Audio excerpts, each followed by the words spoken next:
वंदे मातरम। नमस्कार, जय श्री राम। एक एक ही वाक्य में सारी चीज़ें एकदम निकल के आती हैं। वो वाक्य है, न्यायपालिका को भी दरकार है क्या न्यायालय की।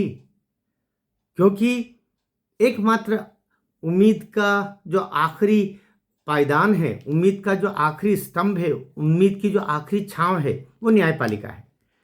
कार्यपालिका क्या कर रही है, आंखों के सामने है।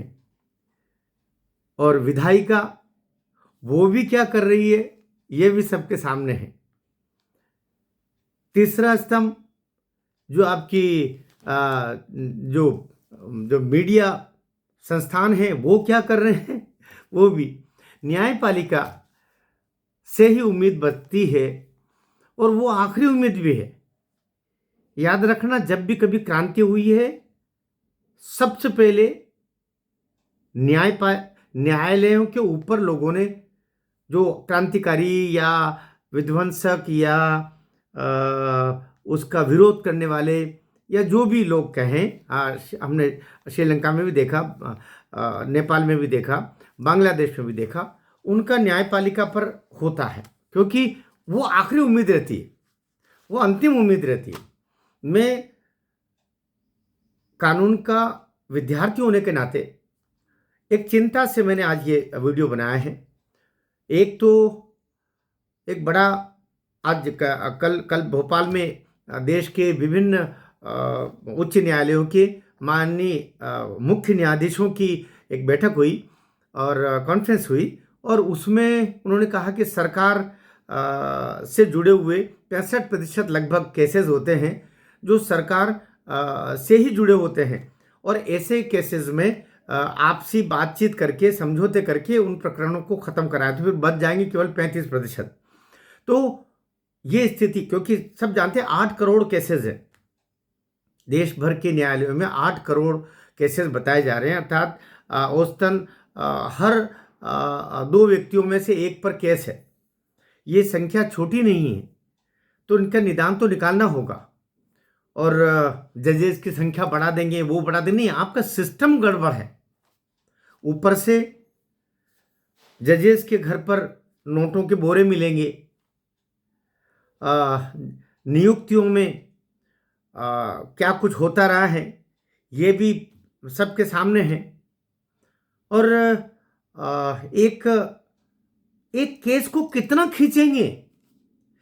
खींचेंगे जब उस केस की, कहते हैं ना कि देर से मिला न्याय भी अन्याय ही है। इतना कि बहू ने केस किया और वो जो बड़ सास बन जाएगी, सास बन जाएगी, दादी सास बन जाएगी, तब उसका निपटारा आएगा। बच्चे ने केस किया और बच्चा खुद जब पिताजी और दादाजी बन जाएगा, तब तक भी उसका निपटारा नहीं होगा, तो कैसे काम चलेगा। इसलिए न्यायालय को भी दरकार है क्या एक न्यायालय की, जहां वो जाके कहे कि मेरा सिस्टम ठीक करें।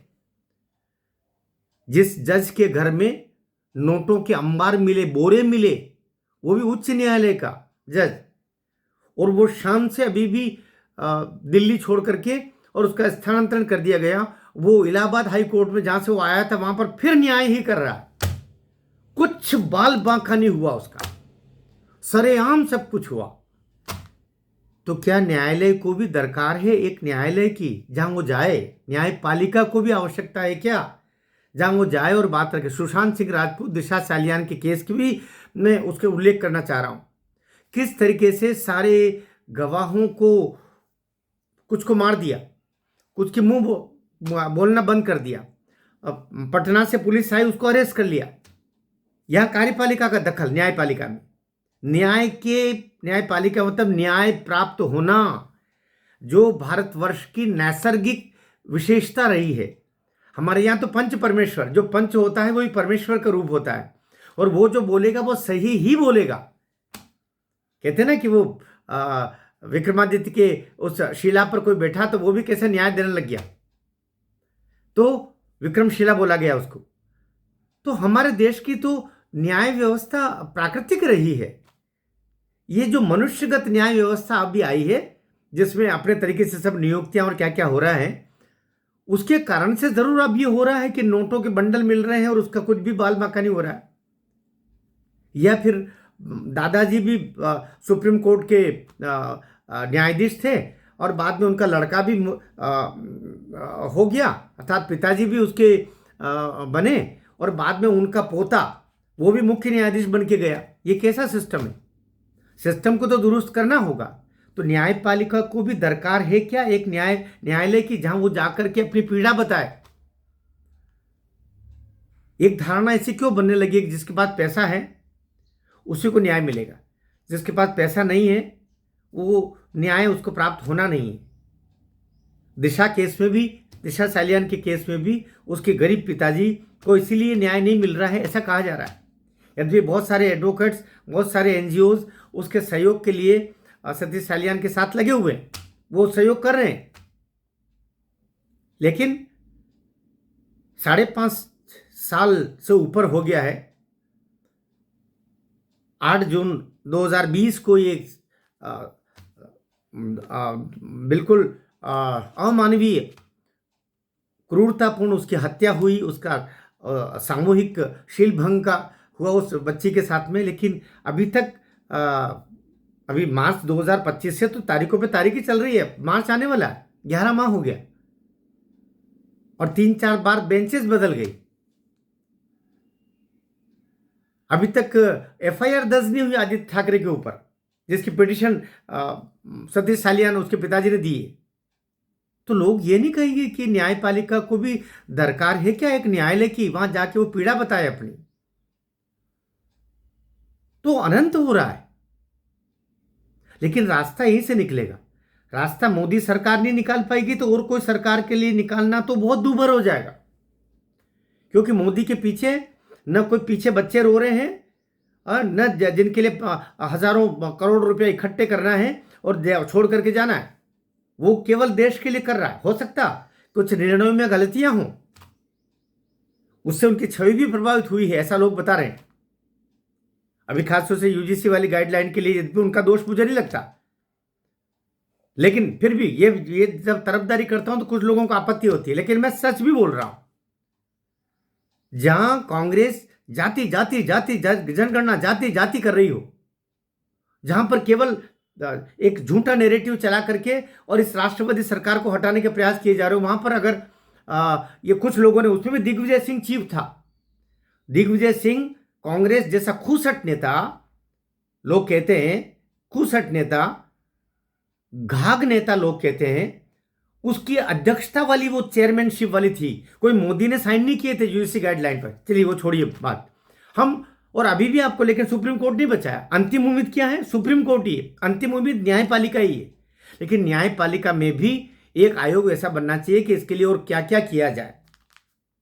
बहुत कुछ करना पड़ेगा, और विशेषतर भ्रष्टाचार को लेकर के और विलंब से न्याय मिलना, ये 2 बड़ी समस्या है।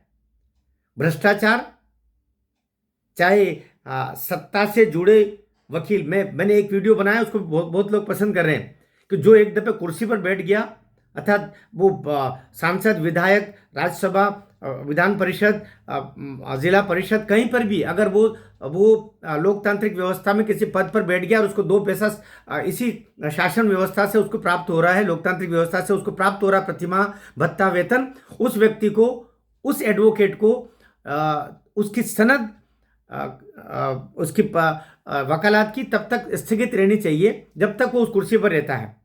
क्योंकि ये जो कपिल सिब्बल, ये अभिषेक मनु सिंघवी, ये रविशंकर प्रसाद जी, ये आपकी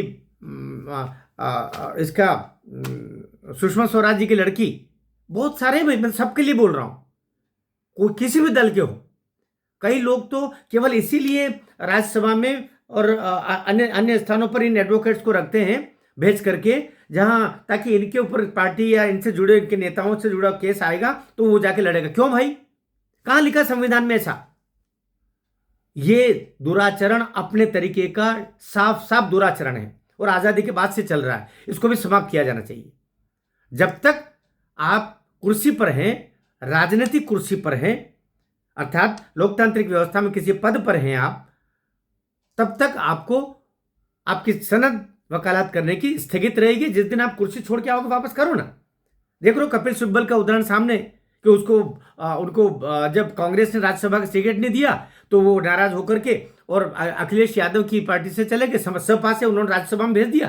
राज्यसभा में इनको कभी आना नहीं, महीने 6 महीने में कभी, लेकिन वो जो प्रोटोकॉल और जो पैसा और वो जो जज के ऊपर एक दबाव पड़ता है। अभी ममता बनर्जी चली गई, ममता बनर्जी एक प्रदेश की मुख्यमंत्री संवैधानिक पद पर, वो लेके चले, भले वो एसआईआर को लेके गई है, लेकिन गलत है। यद्यपि हमारे संविधान में यह व्यवस्था है कि हाई कोर्ट और सुप्रीम कोर्ट में कोई व्यक्ति, सामान्य भारत का 140 करोड़ में से कोई भी व्यक्ति, कोई सनद नहीं उसके पास में, अपना केस वो खुद जाके लड़ सकता है, इतनी छूट दे रखी है।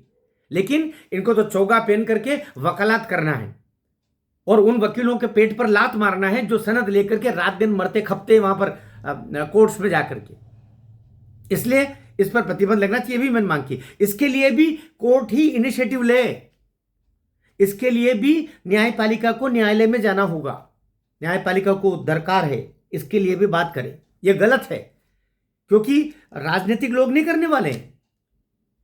आप उनसे उम्मीद करो कि वो अपने पेट पर लात मारेंगे, वो नहीं मारेंगे। वो कपिल सिब्बल, अभिषेक मनु सिंघवी, रविशंकर प्रसाद, बांसुरी स्वराज, ये वो इनसे नाराज थोड़ी बोल लेंगे। ममता बनर्जी, ये सब महकमा है। नेताओं में से 10-20% के पास में एलएलबी की डिग्री होती है, सनदें भी होती है, लेकिन वो तब तक स्थगित रहेगी जब तक वो राजनीतिक रूप से किसी लोकतांत्रिक व्यवस्था में किसी पद पर है, तब तक वो सनद। जैसे शासकीय कर्मचारियों के, अधिकारियों के पास में एलएलबी डिग्री रहती है, लेकिन वो नौकरी से निकलने के बाद में ही वकालत कर सकते हैं। इतना राजनीतिज्ञों के ऊपर क्यों नहीं कि आप कुर्सी पर बैठे हुए तब तक नहीं करोगे। आप सांसद, विधायक, आप मंत्री, कल से तो देश का प्रधानमंत्री आ जाएगा एक छोगा पहन करके, हाई कोर्ट, सुप्रीम कोर्ट या किसी भी कोर्ट में मुझे वकालत, राष्ट्रपति जी आ जाएंगे। तो ये कई सारी खामियां लगती है जनता की। मैं जनता की आवाज बनकर की बात बोल रहा हूं, इनमें सुधार होना चाहिए। कई सारी, खासतौर से 2 चीजें, बहुत सारे केसेस इनका निपटारा होना चाहिए। इसके अतिरिक्त कोई भी भ्रष्टाचार का आरोप छोटा से छोटा लगे, बेचारे ट्रायल कोर्ट में और इधर छोटे मोटे जजेस होते हैं, उनको तुरंत एक फोन जाता है और उनको अपनी नौकरी से छोड़ना पड़ता है। लेकिन जिनके घर नोटों के बोरे मिले उनको कुछ भी नहीं बिगड़ रहा। तो भाई बहुत कमियां हैं। आपको ठीक लगे तो वीडियो शेयर कीजिएगा और साथ दीजिएगा, सत्य का साथ दीजिएगा। हम बहुत रिस्क लेकर के सारे वीडियो बनाते हैं। भारत माता की जय।